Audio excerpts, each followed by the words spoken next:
I don't even know what is the appropriate venue to be reading these short stories. Maybe the dentist? Welcome to Keep It Fictional, a weekly podcast for book lovers by book lovers. Build your to-be-read list with Sadie, Liz, Virginia, Fiona, and Corrine from the Port Moody Public Library. Warning, this podcast contains strong opinions and may cause an increase in your library holds list.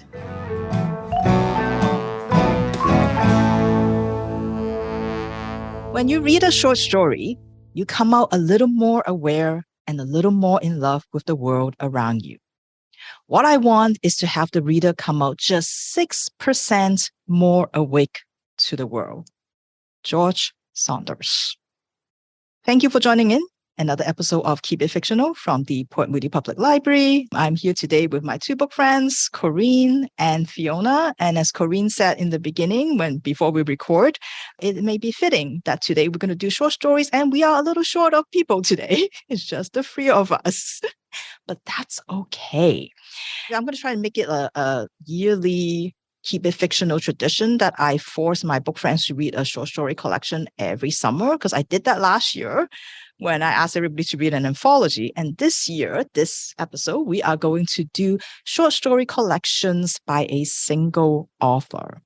Now, I haven't been friends with short stories for a very long time. It's only been like a year, but we are in a pretty good relationship right now, I find.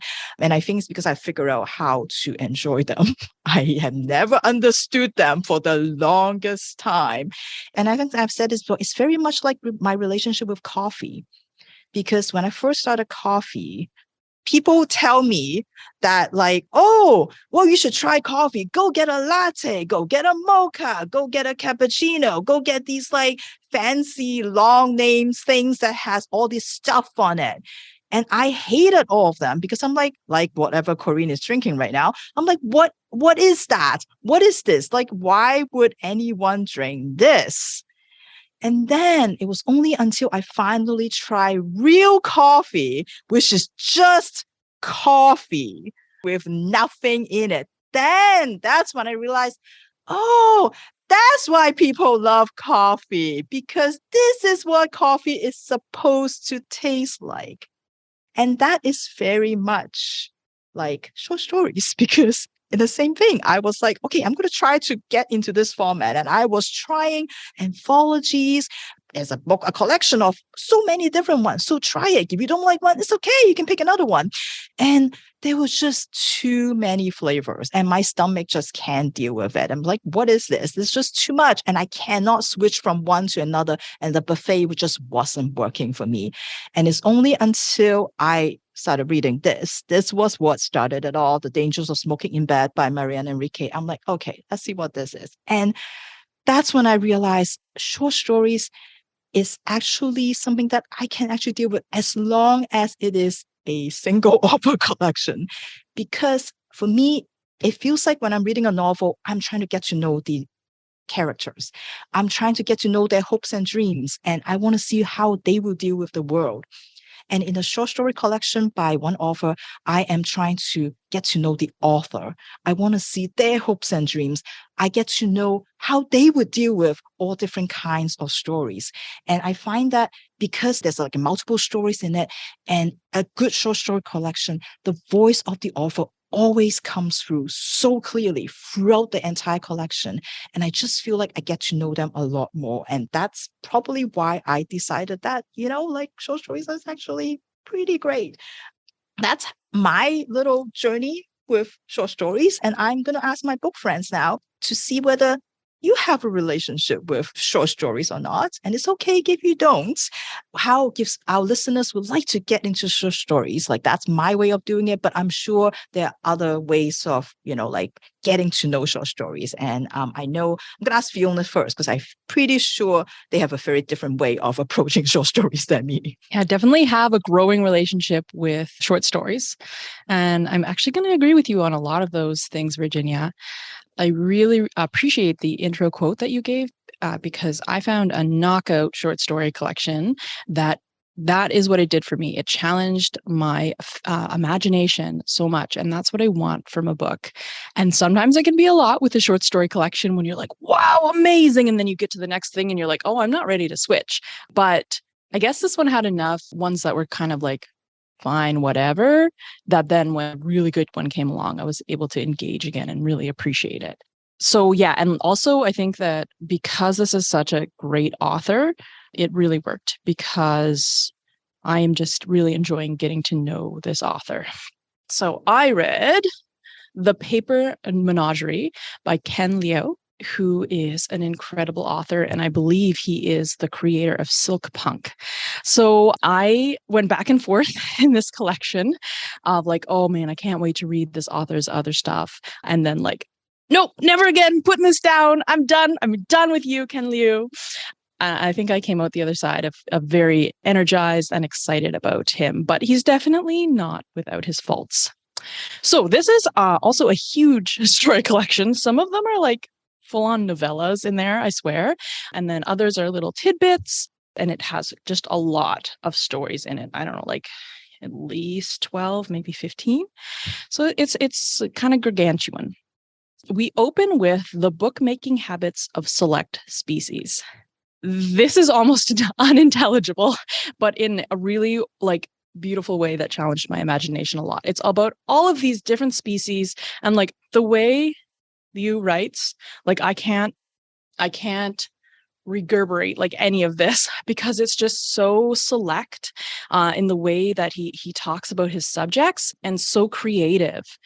It's about all of these different species in the universe and their relationship to stories, and that's like the best description I can do. It's wild. It's so imaginative, which is interesting because he also has some very generic stories.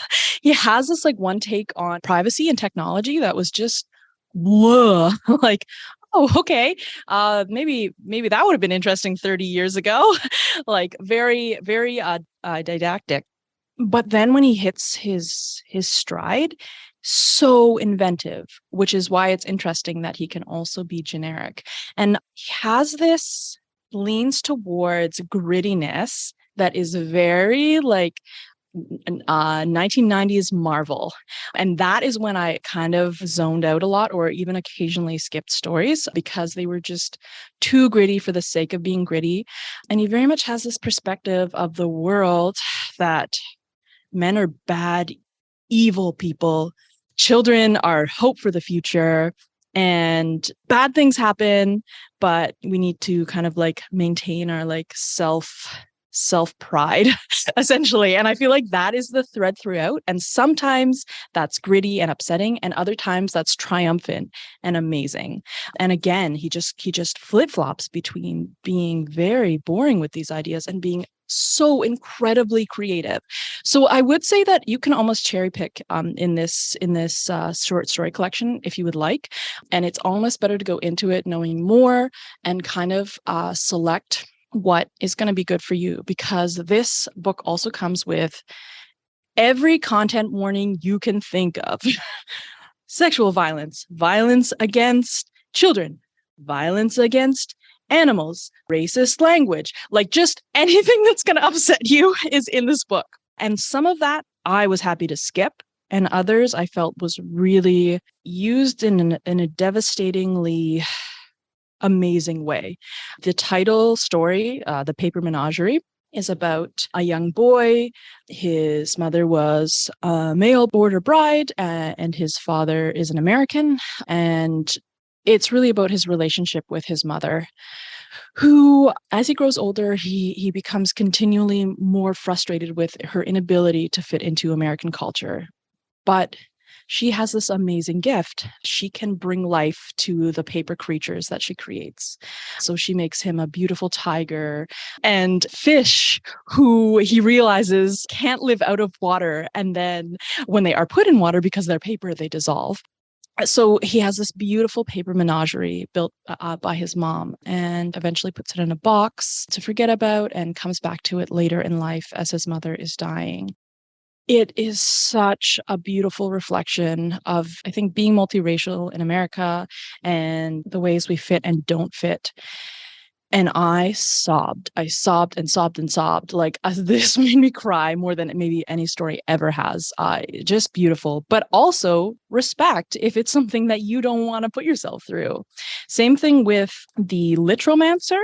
It's about an expat American family in Taiwan. And again, it's told from this like young girl's perspective. She's very naive. She's open-minded, unlike her parents. And it's this sort of like archetype that he uses a lot. And she comes into contact with this older man and his grandson. And he uses litromancy, taking the characters from names to tell the future about them. There's water buffalo in it, which I really enjoyed, and it was all really lovely. And this budding relationship, this intergenerational budding relationship, and then everything goes horribly wrong, horribly wrong. It was so upsetting. I put the book down for like 4 months and didn't touch it because I was so scarred from it. So that I would say like for me, the Paper Menagerie was worth feeling those feelings. I'm still not so sure about the Litromancer. Yeah, strong content warning for torture. There are also, so I think he does this amazing sci-fi at its absolute best. Just like challenging your brain, so fascinating and interesting. There were quite a few of those stories that just went to places that I've never seen sci-fi go before. But then he also does like historical and mythological things, a lot of stories nested in stories. Those are the two things that I love, is mythology and like sci-fi, like people who are willing to really go there with those things to challenge your imagination. And so I got a lot out of this. All the Flavors, a much longer one, was one I really enjoyed. It honestly was like gritty Auntie Po. It's the New Frontier. It's Chinese American gold panners in Idaho. And again, we have this like naive, sweet young American girl who's developing this relationship with an older man, a mentor relationship with this older Chinese man. And he tells her stories about Guan Yu, this great warrior who can never die. Yeah, it's just, I think, a wonderful reclaiming of the Chinese experience, American experience of the frontier. And I haven't really talked that much about the sci-fi. Again, it's because I feel like I don't have the vocabulary to like reiterate it, but there was one called The Regular about a private detective in some sort of near future, and she is hunting a serial killer who targets sex workers. So like normally for me, that would be a no, like just pass. And I did almost pass in the beginning of the story, but then finished it. And ultimately it was a really cool exploration of some sci-fi ideas and a cool like character story as well. Like she's a little bit this like sort of, had a tough past and then she ultimately triumphs over it. But she is like, I would say Liu is kind of obsessed with the idea of the bionic woman.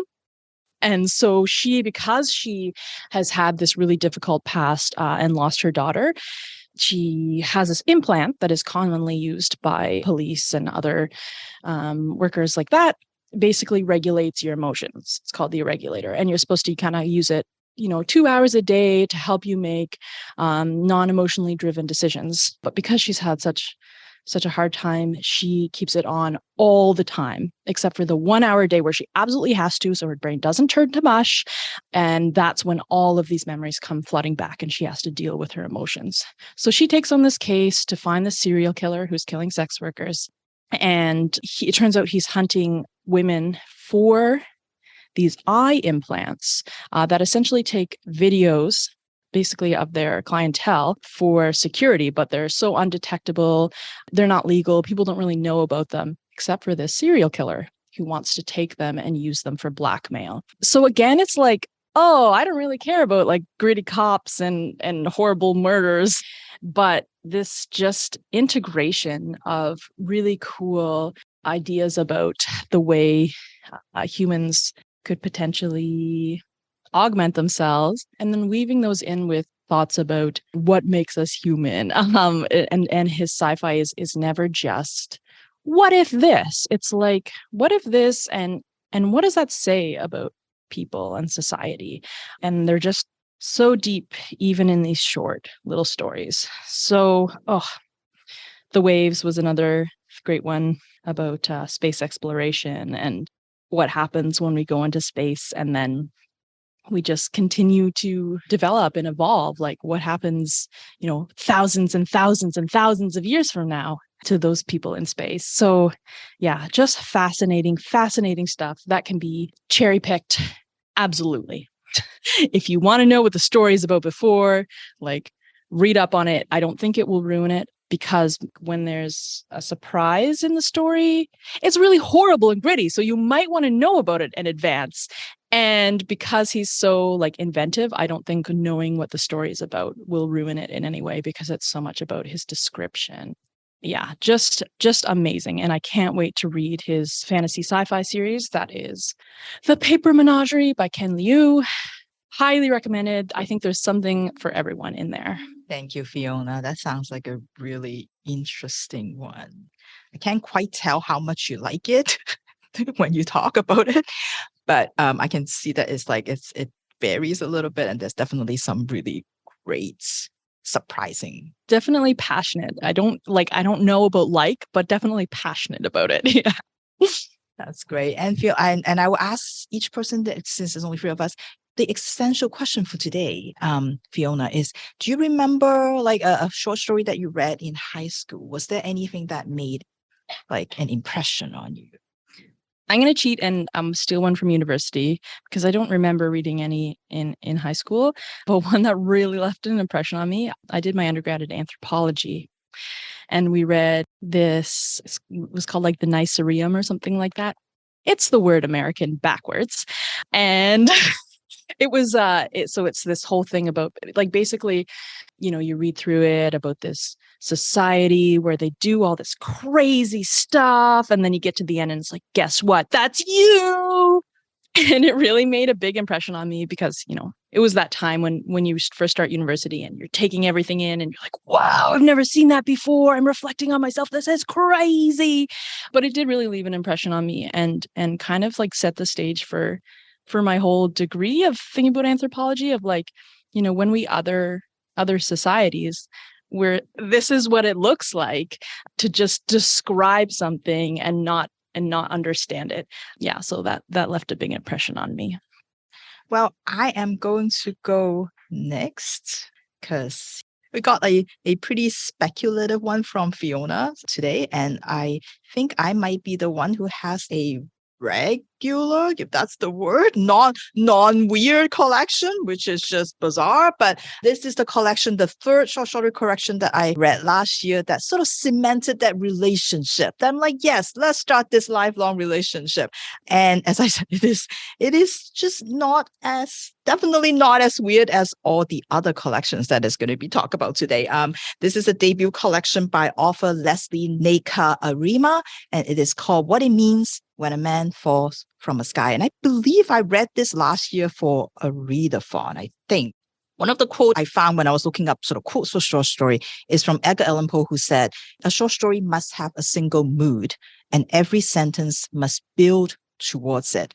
And I would extend it to say a short story collection really should have a single mood, and every story should also build towards it. And so starting with the first story in this book, it really sets the mood of what this collection is going to be about in just 8 pages. The story is called The Future Looks Good. And we begin with Asima, who's fumbling with her keys, trying to unlock the door. And because of that, she didn't see what came behind her. First, it was her father when he was a little boy. When he was a little boy who was trying to get his stepmother's attention and affection, but his stepmother just refuses to love him. They dance around each other, boy waltzing forward with wand, woman pirouetting away. The sentences in this book is so good. Anyway, she didn't see her mother coming behind her. Her mother, who came from a family of privilege, but lost it all because they belonged to the wrong side of the civil war in Nigeria. She didn't see her sister, Bibi, coming behind her.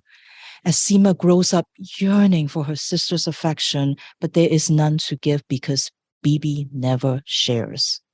Bibi, who is beautiful, who is stubborn, just like her mother. The mother and daughter, they fight all the time ever since Bibi was in the womb.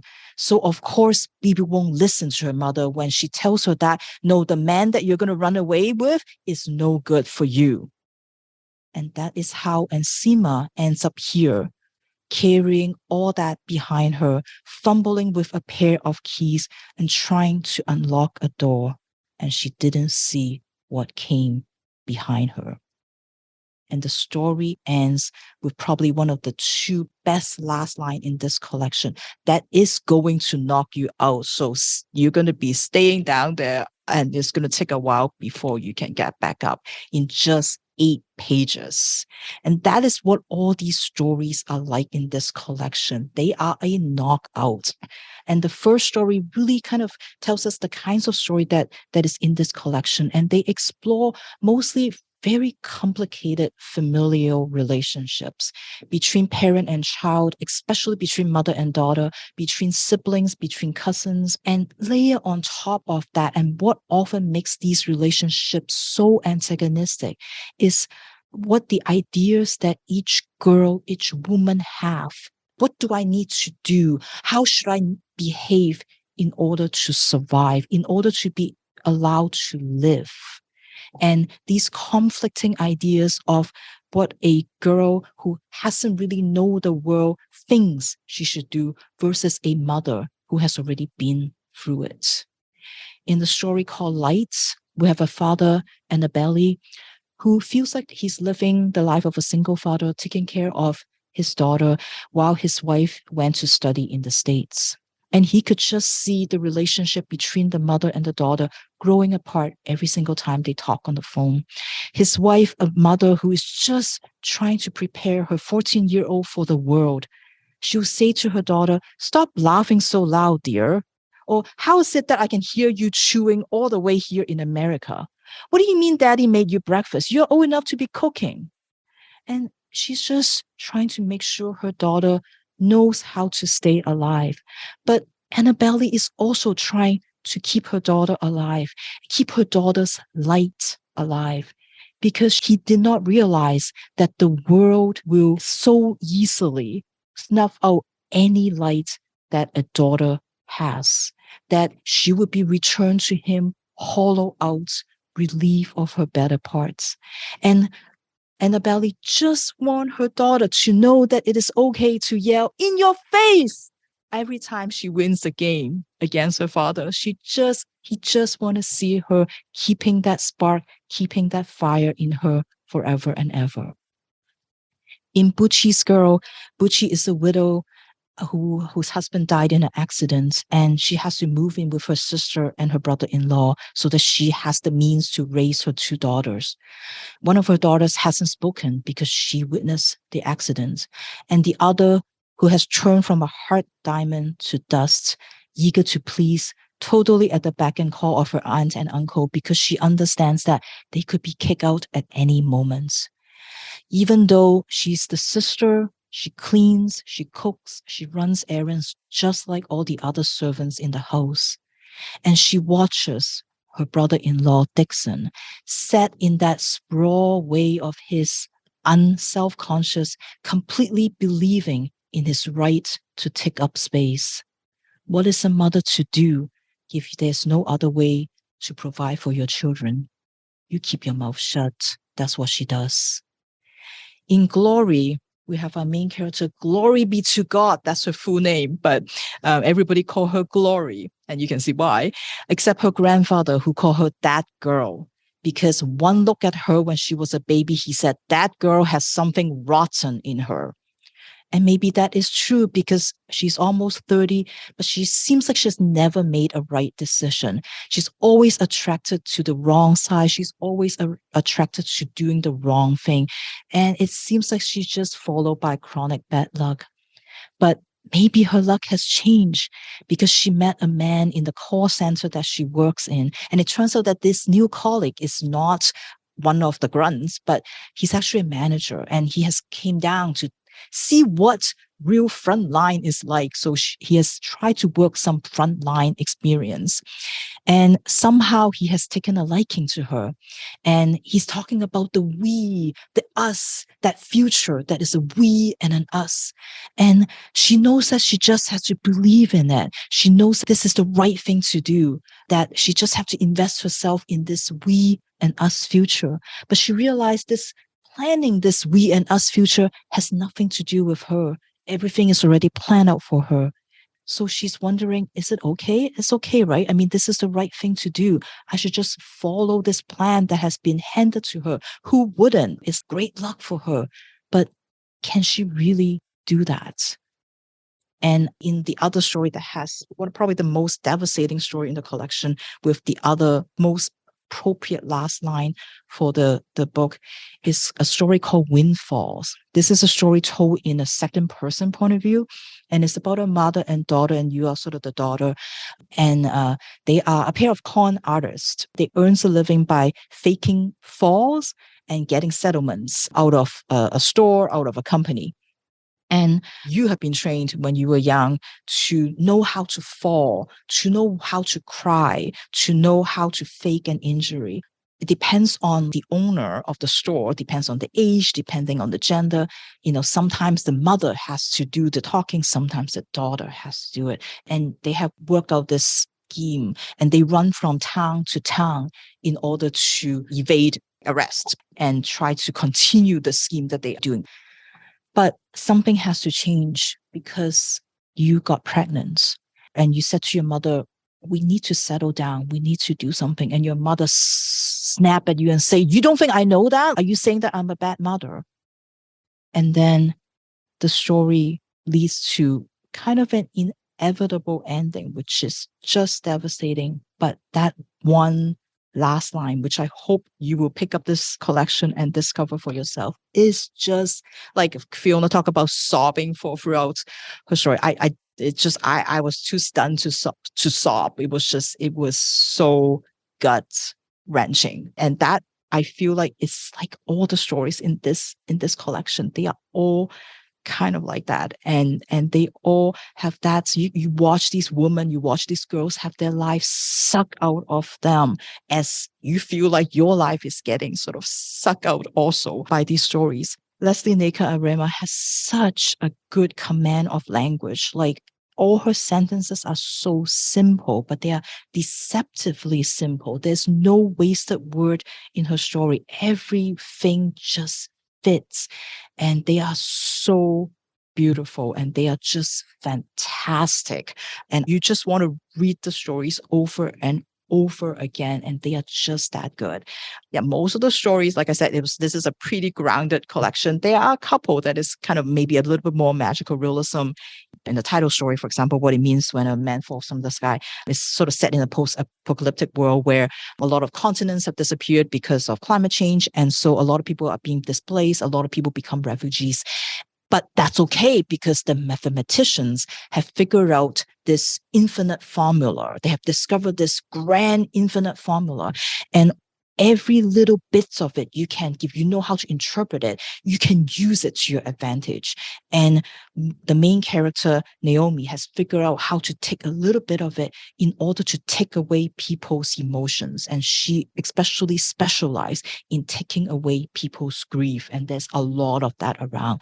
But of course, like everything else, only the rich, only the wealthy can afford her service, versus her ex-girlfriend, Keone, who exclusively works with refugees to try to take that away. But one day, a man falls from the sky, a man who believes he has rightfully interpreted this formula to be able to defy gravity and takes flight, a man who has been flying around, but one day he fell. And everybody starts to wonder, like, is there a problem with this formula? And what happens to all those people who uses it to try to do other things? Yeah, but most of the stories very, very grounded. And I love this book so much.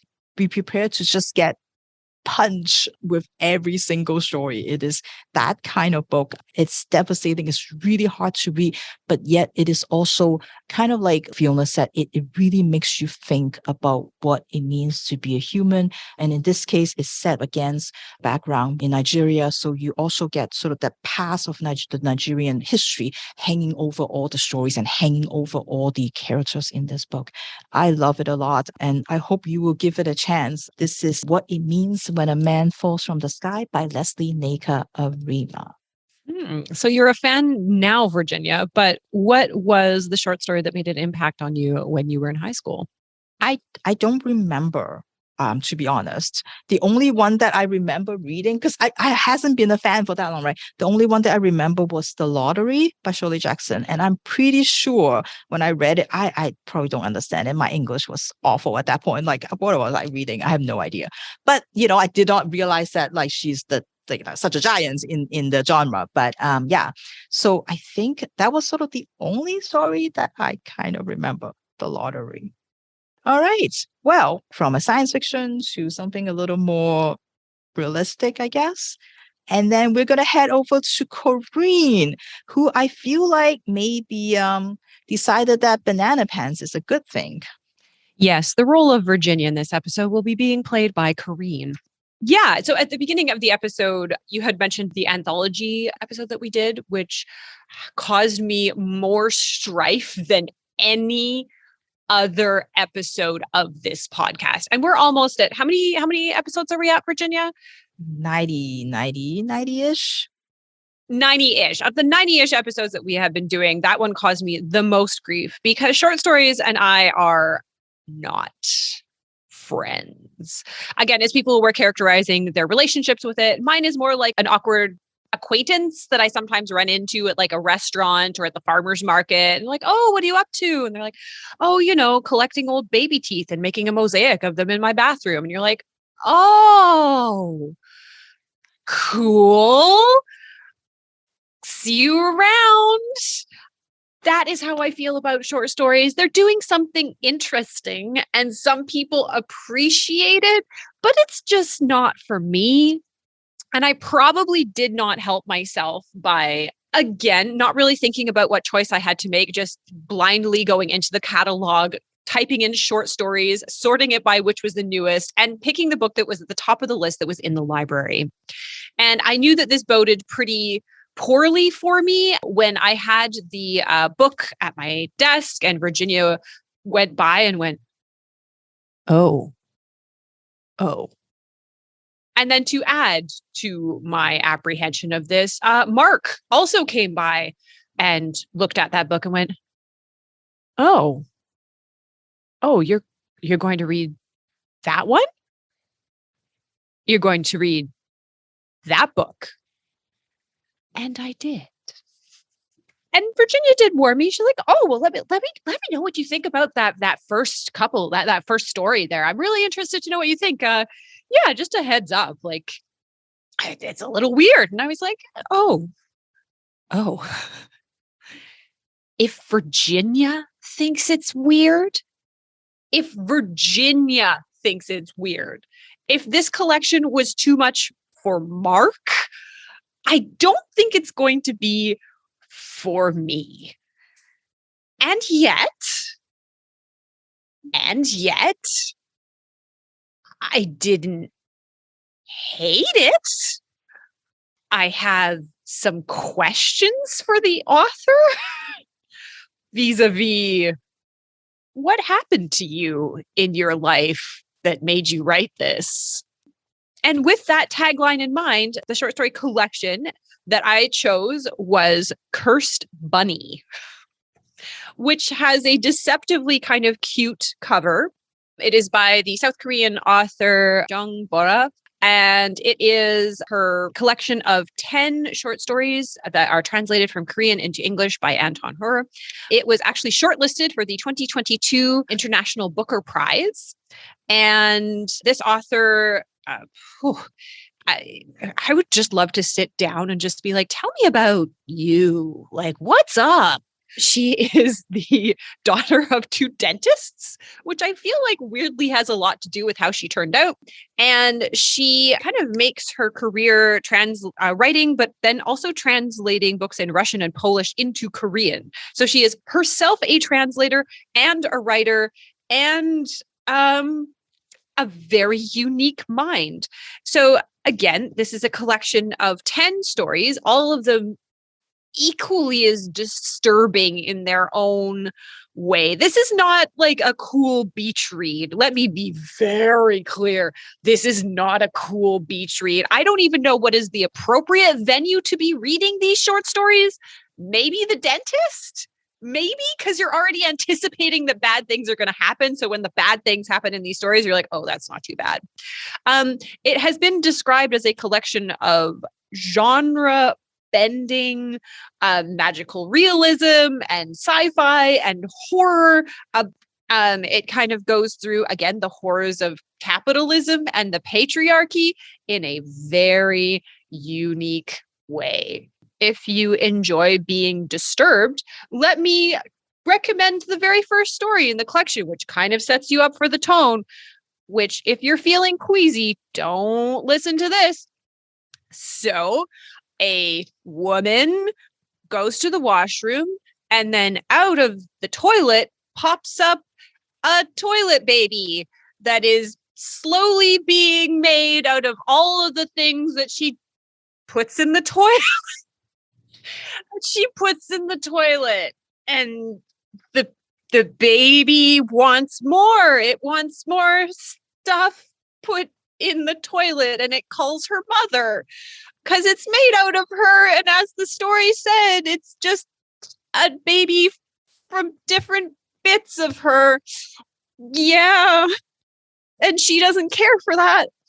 The story is called The Head because the baby starts with the head and then slowly starts accumulating more bits. This won the 1998 Yosei Literature Prize. Oh, and we're just getting started on this roller coaster of fun. The second story is, if not worse, more disturbing. Oh, Virginia, don't give me that look. It was so much worse. About a woman who is having trouble with her period and so takes birth control, but she takes birth control too long. And if you take birth control for too long, then you'll get pregnant. But the baby is not fully formed because you need a man to help you with that. So she has to find a man to marry her and make the baby a real baby.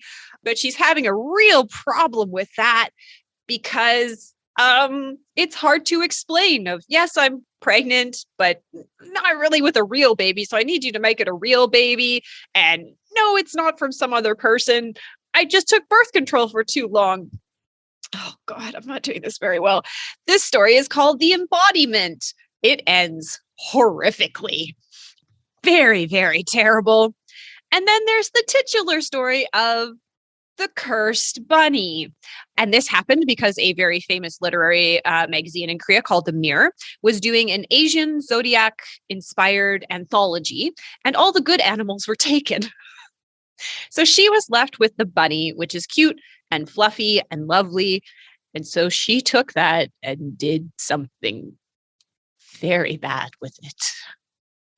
Very bad. About a cursed bunny lamp that wreaks revenge on one family for putting their alcohol business into bankruptcy. And so it slowly eats people's brains. Okay. Yeah. Ugh. None of them more disturbing, I would argue, than The Snare, which is about, well, what do you want? Do you want parents harming their children? Do you want incest? Do you want ghosts? Do you want horrific things happening? Well, by goodness, this story has everything for you. Well, so those are kind of the highlights of the collection. They do, again, to paraphrase Stefan, this book has everything, every horror imaginable. There are some sci-fi ones about what if androids are there to kill you. Of course, they're here to kill you. They're androids. There are ghost stories, which I actually really enjoyed. I thought the ghost stories were actually splendid and had some kind of reveals at the end that I gasped at. There are some that kind of play into more like mythology or a fantasy or a fairy tale, but not like a good fairy tale, like a bad fairy tale, bad fairy tale. And yeah, it's some of them that kind of read like, what if Gladiator had a giant cow monster in it? Like, who would go there? Oh. So, to wrap all this up as best I can, if you are looking for, again, as Virginia Riley said, a book that challenges you, then this is a book that is going to challenge you. If you are looking for some very straightforward short stories about not body horror, then this is not a collection for you. However, even though I'm doing a terrible job explaining what these stories are about, I honestly really enjoyed it. It's not my thing. And again, as Virginia said, it's banana pants. It is genuinely unhinged stuff. But it is so well done and so well written. And at the end of it, you just kind of like sit with it. You sit with some of the imagery, you sit with some of the writing, you sit with some of like the themes or the questions that she's asking through the stories. And I genuinely think that like some of these stories, for better or for worse, are going to stick with me for the rest of my life. Like some of the characters in this book, I will be haunted by them. I will be haunted by them forever. And again, like if you can get through just like, how to say this, the content of the first two stories plus the snare, that one was really disturbing, I think you'll really enjoy it. But as I said, do not be deceived by the cute bunny on the front. Do not think because this is a cute, like pink little bunny with like a cute purple cover and it looks like a fun little paperback, that that's what you're going to get. Because that ain't it. That is not it. But if you can get over that, you are going to find a very singular mind operating at the top of their game. Very good job describing that collection. And kudos to you for reading it and sticking with it. I know you like to finish book, but I was not 100% sure that you were going to make it through. But you're absolutely right. It's as weird and horrific. Many of them are. You just can't look away. There's something very mesmerizing that you just want to know what is going on. You really do. Like, oh, why are we doing this? Yeah. Why are we doing this? I'm like, okay, I'm getting there. Oh, I see what you're doing here. Ah, okay. Thank you. Yeah, but I know you read this, Virginia. And I could see why you would really like this. Mm-hmm. Mm-hmm. The first story just sold me on it. I'm like, I need to read this now. And I read it in one sitting because they were all just like, what else do you have for me? Oh yeah, she's always gonna zag. Yeah, right. And she does not disappoint. I'm like, oh yeah, you have more. You have more. Oh yeah, just when you think she's reached because again, the first story is a lot to take in, and I thought, oh, that's as crazy as this is gonna get. And, oh no. No. There's so much more to go. There's so much more to go. Yeah. But it's also like you said, I think like there's this commentary on society that is hidden beneath the very weirdness of the little story, which I find. Yeah, no, she's wielding that weirdness like a knife. Like very, or I would say almost like a scalpel to very precisely like peel away the layer of what she wants to say. She is a self-described like social activist, and I can see it in this writing, because all of these stories, as weird as they are, once you kind of get over the overlying narrative of what it is about, and you actually think about, okay, but what is she actually talking about? They're really incisive, and they're really sharp and cutting. And yeah, even the horrible story about the embodiment of trying to find a man to complete the second half of the impregnation. It was just like, if you sit with it for a while, it's honestly one of the most devastating feminist stories ever written.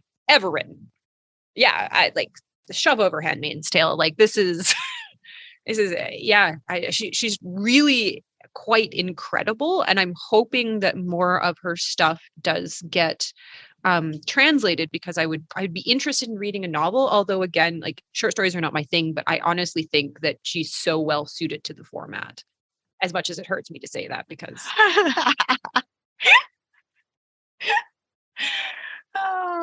well, thank you for reading short stories. That's amazing. And you can see now there are only two of us because it is a short story episode, I guess. People just disappeared. Or Fiona just be like, nah, no. it was too weird. No, thank you. Too weird. Yep, that's right. But I hope you would. There are many, many, many short story collections out there, many different types of short story collection out there. Hope you will all give it a try. And as David Sedaris said, a good short story will take me out of myself and then stuff me back in, outsized now, and uneasy with the fit. And I think all the short stories that all of us have read have done that to all of us. It's just now we kind of look at everything a little weird, and it just doesn't, yeah. Anyway, so yes, please give short story a try. We got a lot more at the library, and come up to the desk and we will introduce you to weird and not weird short stories. We will find them for you. All right. So thank you again. We'll see you next week. Bye-bye. Bye-bye. Thank you for listening. If you like our show, please tell a fellow book lover about it. You can find a list of all the books we discussed in our show notes. Join us next week for another fun book chat. Until then, keep it fictional.